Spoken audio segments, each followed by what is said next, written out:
Hey everybody, so what do you read when you've finished the Booker 2022 long list? That was a question I had. I had finished this amazing list of 13 books and I knew that I was going to have to transition into another group of books, but what would it be? How would I organize it? Well, today I'm here to share with you my post-Booker TBR, and I hope to help you create a post-Booker TBR of your own.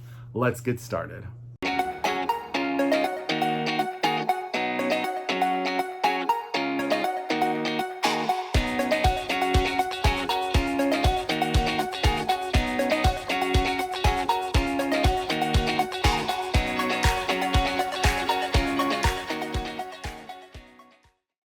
Hi everybody and welcome back to my channel. It's Russell with Ink and Paper Blog. How are you all doing today? As always, I hope you're happy, I hope you're healthy, I hope you're safe, and of course I hope you're reading an amazing book or two or three or four. The weather in Northern California has been crazy. It was super hot. We had 111 in the Bay Area, which is very, very warm. Now it is below, it's like in the 80s, but the humidity has really shot up, which is something we do not deal with a ton here in Northern California. And as you can see, I'm a sweaty, glistening mess because of it, but that's okay, because you know what, it's meant that we get to read more books and I get to share more books with you, so I'm not going to complain. So I didn't know what I was going to do once I finished the Booker 2022 long list. I knew that I needed a change of pace. I knew that I wanted to read some different things. And I knew that there was a whole list of books that I had planned to read before I started that long list that I wanted to get to. So I made some decisions. I decided to create groups of three groups of four books, sort of putting them together, creating myself almost like a little reading capsule to get myself through, the next 12 books that I was going to try to get done. And that is what I did. So the first set of four books, I really wanted to focus on stuff that was just going to entertain me, have fantastic plots, just draw me in and just make me turn those pages. That's what I was really looking for. So I picked four books that I really, really thought were going to do that for me, and they did. I finished all four of those. They were fantastic.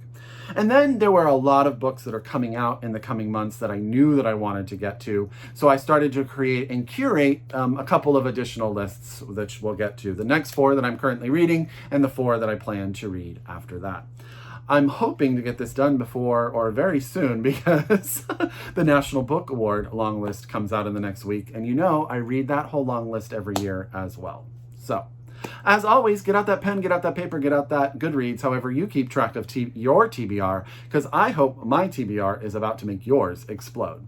If you can, order these books from your local independent bookstore and/or have your library get you a copy as soon as possible. So as I said, the first set of four books, I just wanted books that I could just get myself lost in. And I went for things that were different than what I had just read, things that I knew I could just trust the author to take me away. So the first book I read was The Witches of Moonshine Manor by Bianca Marais, and I've realized now that I have been saying Bianca's last name wrong forever. So sorry, Bianca, I absolutely adore you.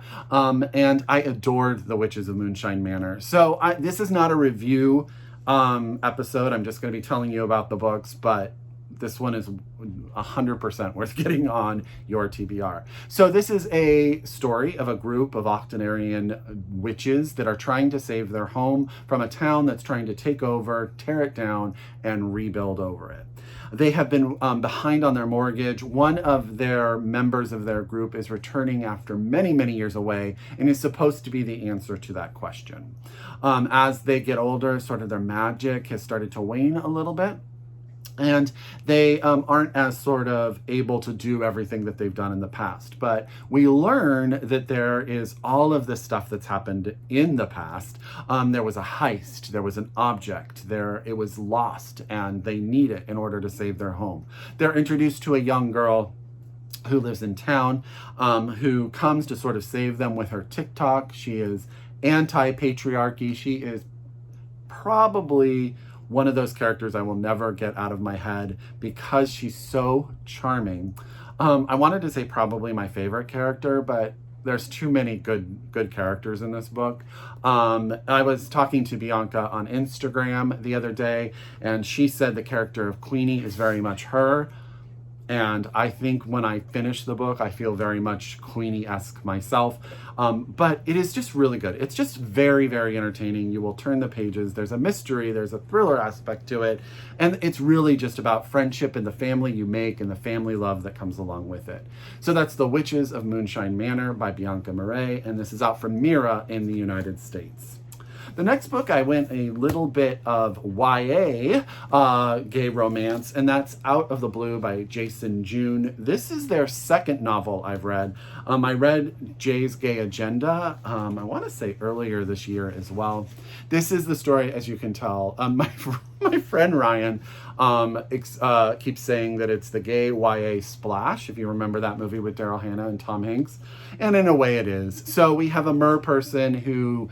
when they turn, I believe, 16, they're challenged to go onto land, become human for 30 days, and they have to help a human or they can't return to the ocean. Of course, they meet a young boy who is a lifeguard, a high school swimmer, and who has just broken up with his boyfriend, going through heartache. And Ross, who is the mer person, decides that's who he's going to help. He's going to help get Sean, his boyfriend, back. And as you can imagine, there is hijinks, and there is romance, and there is finding out you have feelings for someone you didn't think you would, and all of that absolutely adorable YA gay love story stuff that you absolutely adore. So that's Out of the Blue by Jason June. This is out from Harper Teen. I did do a more adult gay romance as well. I found this at Kepler Books when I was buying Bianca's book, and I had heard so much about The Charm Offensive by Alison Cochrun, and this is out from Atria Books. So this is sort of a play on The Bachelor. We have two main characters. We have Charlie, who is a man who struggles with some social anxiety, but he's trying to reinvent himself. He's a multimillionaire, so he allows himself to be cast as the prince, as the person that all of these women on the show are going to try to date. And then we have Dev, who is a production assistant. He is gay, and he is in love with the idea of romance, but he is back on the show and running into his boyfriend of 6 years who has just broken up with him, and that drama. And as you can imagine, you're getting sort of the show as it's going along, but you're also getting the relationship between Dev and Charlie and how that develops as Dev sort of learns how to help Charlie through this situation. And of course, there's romance, right? This work was worth every page. It was so charming and lovely. And those little tears at the end, that's totally okay. So that's The Charm Offensive by Alison Cochrun. This is out from Atria Books. Then I went, this book was so hard to explain, but Witches by Brenda Lozano, translated from the Spanish by Heather Cleary, out from Catapult. I didn't know what this was until I picked it up, and then I'm still not sure, but I utterly loved it. So at the start of the book, there's been a murder. Paloma has been killed. Paloma was at one time this great healer for this community in Mexico. They've lived very, very rural. And we have two main characters telling their story. One is a woman who was sort of trained or sort of brought into the world of healer by Paloma, and always sort of, what is the word? Mentored. Maybe that's the word I'm looking for. And we get her story about, finding out that her friend has died. And we learn a lot. Paloma is a transgender woman. We learn about that history, that transition, how that affected her family, and choices that Paloma made. And then we also have Feliciana, who is now in this role of healer, who everyone is coming to and talking to, but lives fairly out there on the edge. And then the other main character is Zoe. She is a journalist who has been sent to interview Feliciana. And when she gets there, we sort of get alternating views of their life, how they both have gotten to this moment of introducing themselves to each other, and sort of the magic that comes along with all of this. This book is, I don't know how to explain it. It's got this sort of folkloric tone to it. I always felt sort of mystical as I was reading it. I hope that's the right word. It's powerful. It talks about gender. It talks about roles in, the patriarchy and sort of enforcing its rules on things that it has no business doing so. It talks about family. It talks about belief. And it talks about just deciding what to do with your own life. I really, really, really loved it. I'll do more of a review in next month's wrap up, but highly recommend. Oh, I should tell you the name one more time. Witches by Brenda Lozano, translated from the Spanish by Heather Cleary, published by Catapult Books. Okay. So that was the first set of 4 books that I read. And then the rest of these, because I'm still in the middle of them, are going to be much shorter. So the current 4 books that I'm reading, The Passenger by Cormac McCarthy. This comes out in October from Knopf. Cormac McCarthy is one of my favorite writers. This book, this book is sold as the story of a salvage diver who is haunted by the loss of his sister. And he at the beginning of the book, he has been on a dive for a plane that's in the middle of the water, but it's a very strange incident, and he is starting to investigate that. But as that story is going on, we're also learning the story of his sister who dealt with mental health issues, and those are told in sort of these flashback instances. I am fascinated to know how all of this is going to come together. I'm a bit confused to start the book. I don't know all of the strings yet, but Cormac McCarthy can just write. He's just such an amazing writer. So that's The Passenger by Cormac McCarthy, out in October from Knopf. The next book that I am reading, out on October 4th as well, is Celeste Ng's Our Missing Hearts. This is out from Penguin Press. This book is blowing my mind. So set in this slightly dystopian future, America has passed a law called PACT, P-A-C-T, and it's like the preservation of American culture, something. I can't remember the T, I apologize. But our main character is a young man named Bird. He and his father live in a dorm on a college campus. His mother has disappeared because she is considered or was considered an agent against America. And what we find out is that the Asian community has been really not challenged, that's the wrong word, really attacked for these ideas that they are creating unrest against the American cultural system. And all of the Chinese and Asian literature has been taken from libraries, and people are disappearing. Anyone that stands up against PACT is really disappearing. And Bird lives with his father, and he gets a letter very, very in the beginning that makes him think of his mom. And we sort of get the story of how all of this has come to be. I am flying through this. I think it is brilliant. I think Celeste Ng can write people as good as anyone in literature. I think she's just an amazing, amazing writer. So yeah, this one I hope winds up on the National Book Award longlist. But I am loving Our Missing Hearts, out from Penguin Press by Celeste Ng. Comes out on October 4th. Please put it on your TBR. It is 100% worth it. Another book that there's my bookmark, currently reading is Parish by Dr. Latoya Watkins. This is out from Tiny Rep Books, and this just came out, so you can get your hands on it as we speak. This is the story of a matriarch, Helen Jean, and a decision she makes one day. So let me start over. So the beginning of the book is Helen Jean. She is in an outhouse on her family home, and she is pregnant, and she does not want to be pregnant anymore, but she makes a deal with God that she will continue to have this child and produce children and that's sort of her, what is the way I want to say it? That's sort of, if everything will go, so her life will go forward, right? And so she makes this agreement, and we find out about it really early, and then the book starts with the fact that she's about to pass away, and all of the chapters are told from different points of view of grandchildren and children of Helen Jean, and sort of how the whole family lived post this decision that Helen Jean made, and this pact that she made. I am not doing a great job of selling Parish by Dr. Latoya Watkins.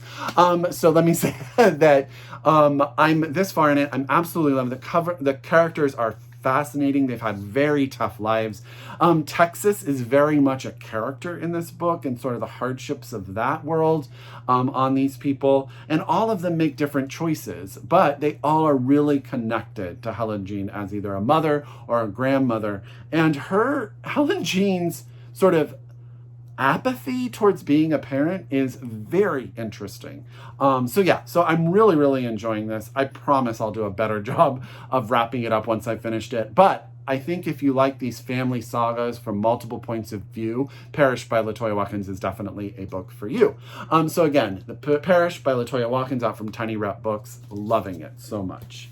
And then a book that I'm actually going to start on audio. I have to do some travel for work for the first time in 2.5 years, and I'm about to get in a car and drive somewhere. I'm going to start Stories from the Tenants Downstairs by Sidik, Fofana, out from Scribner Books. This is a collection of interconnected short stories about people that all live in one Harlem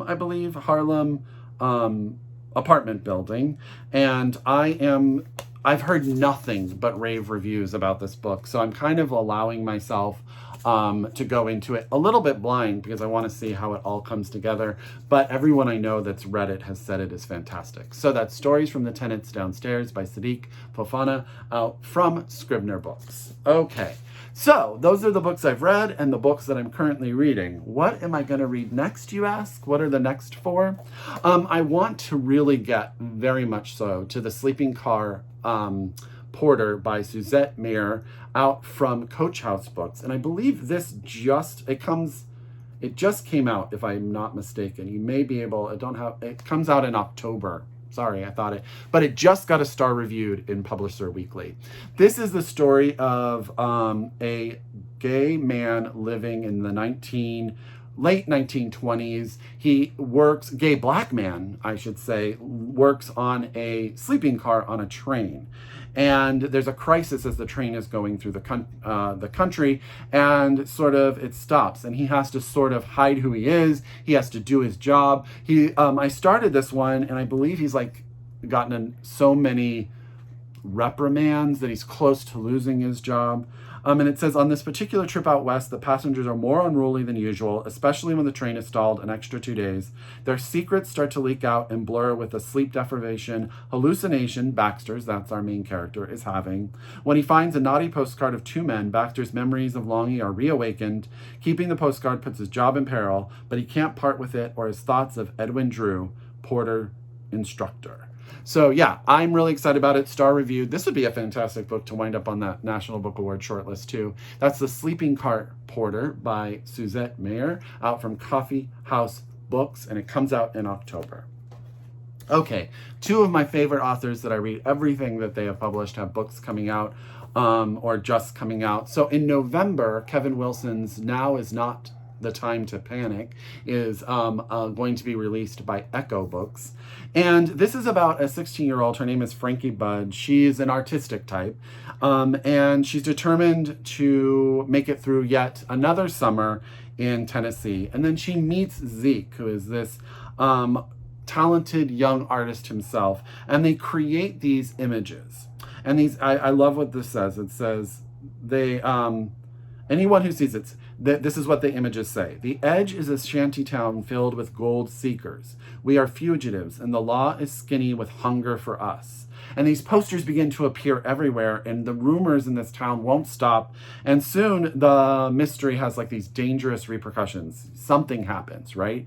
20 years later, Frankie, who is now Frances, gets a call from a journalist that wants to ask her about these events, sort of insinuating that she knows that Frances, may know more than has been let on in the past. So that's Now Is Not the Time to Panic by Kevin Wilson out from Echo Books. This comes out in November of 2022.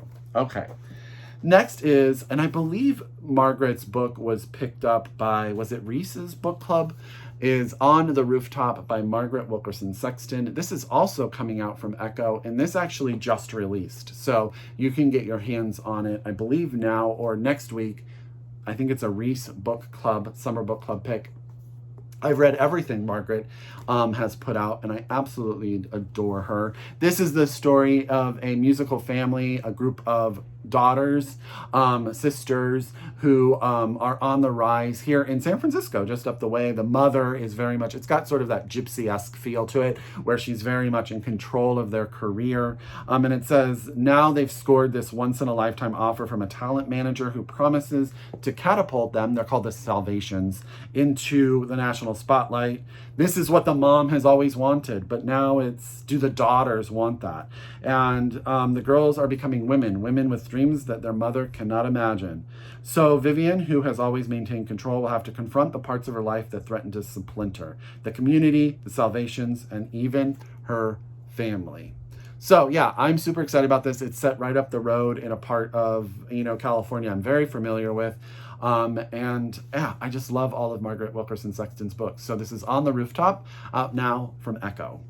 Last but not least is one of my most anticipated science fiction books of the year, and it comes out next week, and that is Nona the Ninth by Tamsin Muir, out from Tor.com. And the reason is this is the finishing of a trilogy that I've absolutely loved. So if you like fantasy series that have amazing world building, this is all built around this galaxy filled with the magic of necromancy and different ways of using that. I've been told that this book will finish all of that and sort of bring the first two books, which are Gideon the Ninth, Harrow the Ninth, and now Nona the Ninth. All of that comes together in this last book. And I believe Tamsin is in university right now, so she's doing this while getting a degree. I can barely get up in the morning sometimes. So I am really, really excited about this. I don't want to say anything about this because I don't want to ruin the first two. If you haven't read them, you should read them. If you are a fantasy person, I 100% recommend them. If you're not, they are a great way to get into a fantasy world. So that's Nona the Ninth by Tamsin Muir, out by Tor.com. And I believe this comes out next week. Okay, I can't hold all those books up, but that was an amazing stack of 12 books. I hope they make your TBR like they've made mine. I can swear for the first 4. I'm loving the next 4, and I cannot wait to get to the last 4. So as always, if you're a return subscriber, I could not do this without you. If you are new to my channel, I thank you so much for watching and really, really hope that you subscribe and click that bell. It helps me out, keeps my channel growing. As always, I encourage you to read globally, shop locally, and until next time, I wish you happy reading. Bye!